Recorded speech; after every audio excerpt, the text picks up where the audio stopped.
Le désir. Ce feu qui embrase les sens et le cerveau.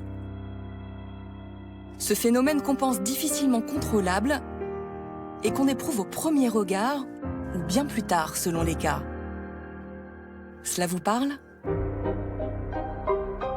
Waouh. Il fait chaud. Nous avons posé la question à une dizaine de femmes d'âge, de milieu, d'orientation sexuelle différentes, Il est là. valides ou en situation de handicap. Est-ce qu'il n'est pas beau? Et elles n'ont pas leur langue dans leur poche.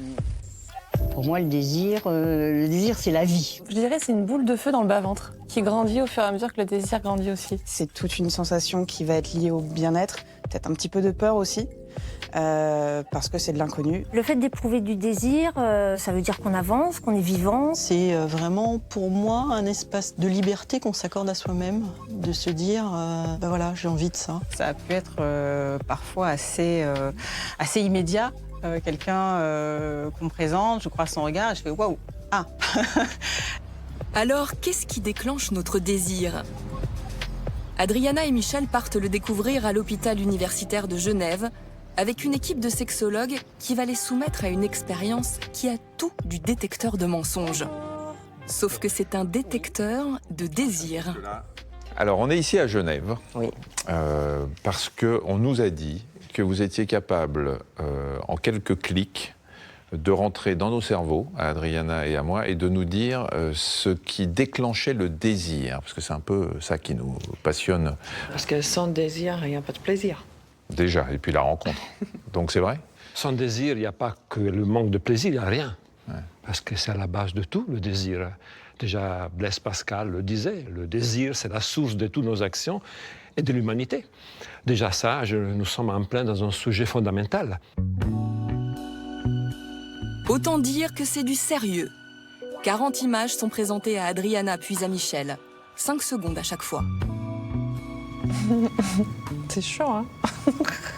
Elles sont plus ou moins suggestives, à connotation hétérosexuelle ou homosexuelle.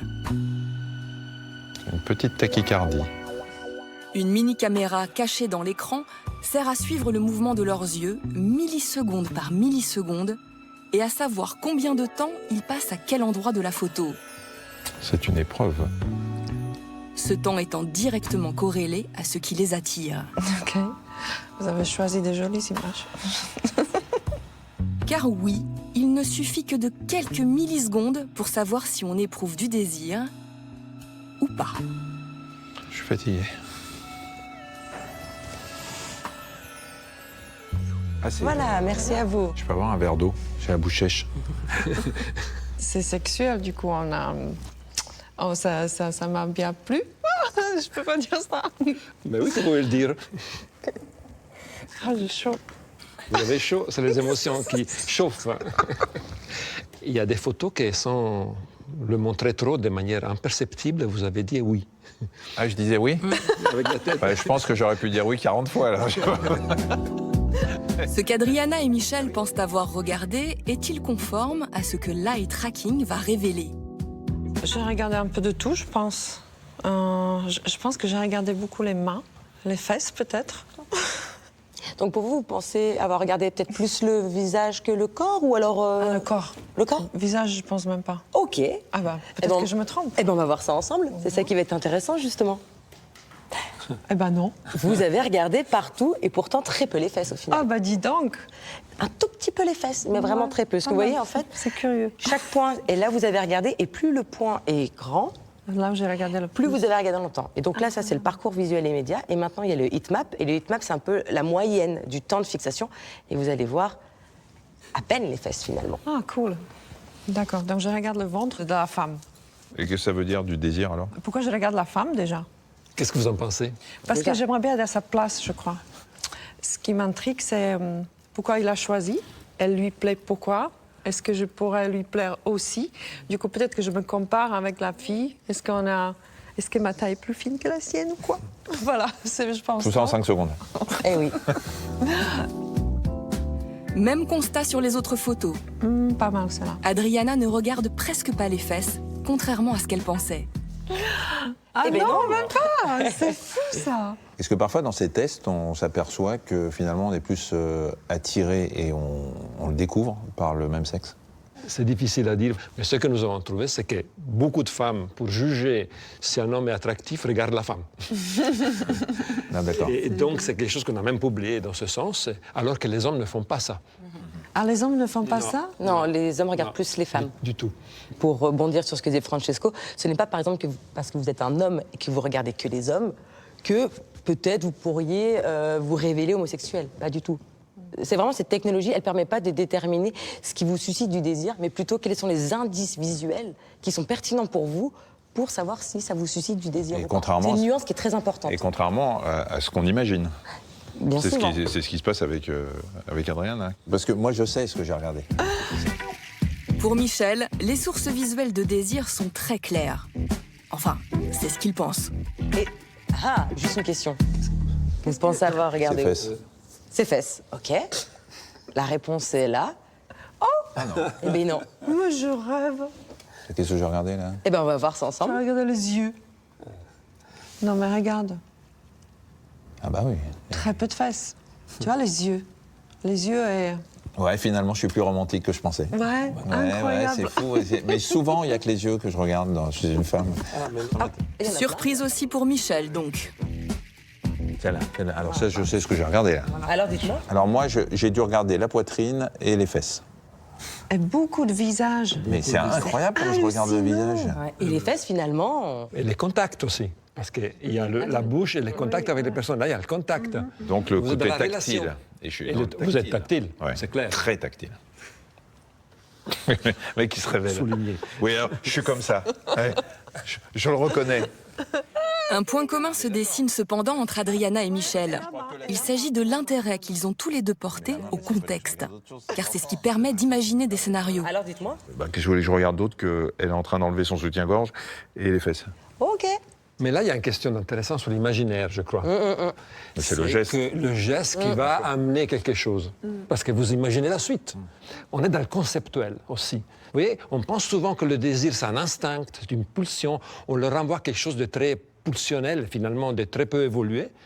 Mais finalement, ce n'est pas du tout vrai. Chez l'humain, le désir demande l'activation de certains réseaux qui sont hautement cognitifs. Donc, vous voyez, le regard est important, mais le regard de ce que nous ne voyons pas est peut-être encore plus important. D'ailleurs, est-ce que la beauté est connectée avec l'attractivité? C'est... Chez les hommes, plus une personne est considérée par la personne comme étant belle, plus elle est attractive. Chez les femmes, un homme, plus il est beau, plus il est attractif. Et à un certain niveau de beauté, il perd l'attractivité. OK. Ce que j'ai remarqué, c'est qu'un homme qui est très, très beau, il devient comme une poupée, quelque part. Et il faut vraiment qu'il a un truc un peu... une petite folie ou un truc qui ne va pas, peut-être, un petit défaut qui Asymétrie, lui quoi. rend... Oui. Et vous parlez d'une chose intéressante. La symétrie est considérée comme un aspect basique de la beauté, mais c'est vrai que le désir a besoin d'une certaine asymétrie. C'est sûr. C'est sûr. C'est sûr, mais peut-être pas de la même façon sur tous les continents. Car l'attirance est aussi une affaire de culture. Regardez ces corps. À partir d'une photo originale, on a demandé aux habitants de divers pays de retoucher numériquement ces physiques pour qu'ils correspondent à leurs critères d'attractivité. Un même homme est par exemple jugé plus attirant quand il a quelques rondeurs en Australie ou en Espagne, très musclé aux Philippines ou aux États-Unis. Une femme est considérée plus attirante quand elle est plantureuse en Colombie ou en Égypte, quand elle est très mince en Chine et en Italie. Et pour corser le tout, évidemment, il existe aussi énormément de différences interindividuelles au sein d'un même pays. Ok. Pour preuve, nous avons fait passer le même test à différentes femmes d'orientation sexuelle et d'âge différents. Et le moins que l'on puisse dire, c'est que les réactions se sont révélées multiples. Alors, qu'est-ce que j'ai regardé là? Il n'y a pas eu de visualisation au niveau du Ouais, corps. Je regarde pas en dessous de la ceinture en fait, c'est ça. Vous regardez même pas en dessous du cou. Voilà. D'autres se sont projetés dans des sensations physiques. J'ai envie d'aller prendre un bain. J'avais l'impression de plus voir les femmes que les hommes sur les photos. Ok. L'image, j'ai l'impression que c'est pas forcément ce qui va me susciter le désir tout de suite. Par contre, c'est plus ce que ça va m'évoquer. Soit ça va me rappeler un souvenir, ou bien ça va me donner des idées. L'évocation, le mot est lâché. Parmi nos 5 sens, lequel est justement le plus évocateur de désir? Une personne peut avoir toutes les qualités que vous voulez. Vous faites la liste. Tout ce que vous voulez qui vous attire, si l'odeur ne passe pas, c'est une barrière infranchissable. Ah, c'est clair. Tous ceux qui ont perdu l'odorat au moment du Covid, et moi je l'ai fait aussi, vous êtes complètement déprimés. Mais les personnes qui parlent l'odorat ont une baisse de libido claire. Hein. Et on sait aussi que les couples qui vont mal, souvent ça commence à se manifester qu'on aime de moins en moins l'odeur de l'autre. C'est le premier signe de quelque chose qui ne joue pas dans les couples. On peut plus se sentir. Exactement. Oui, c'est ça. C'est l'expression.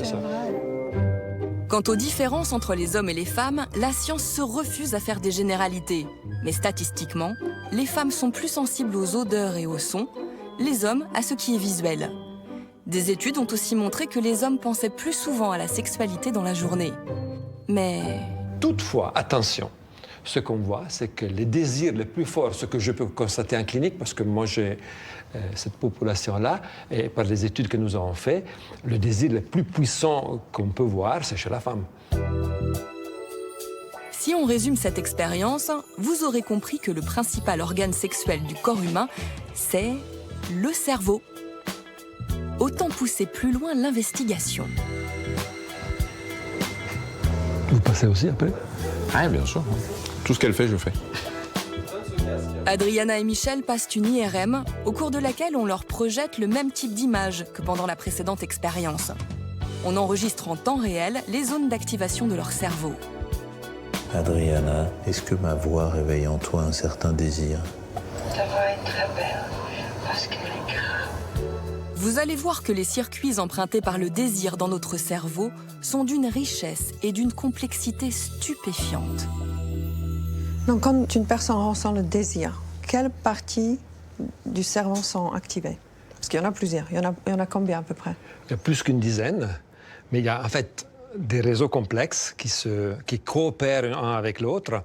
Par exemple, la zone occipitale, ici, comme vous voyez, là, ça se voit bien.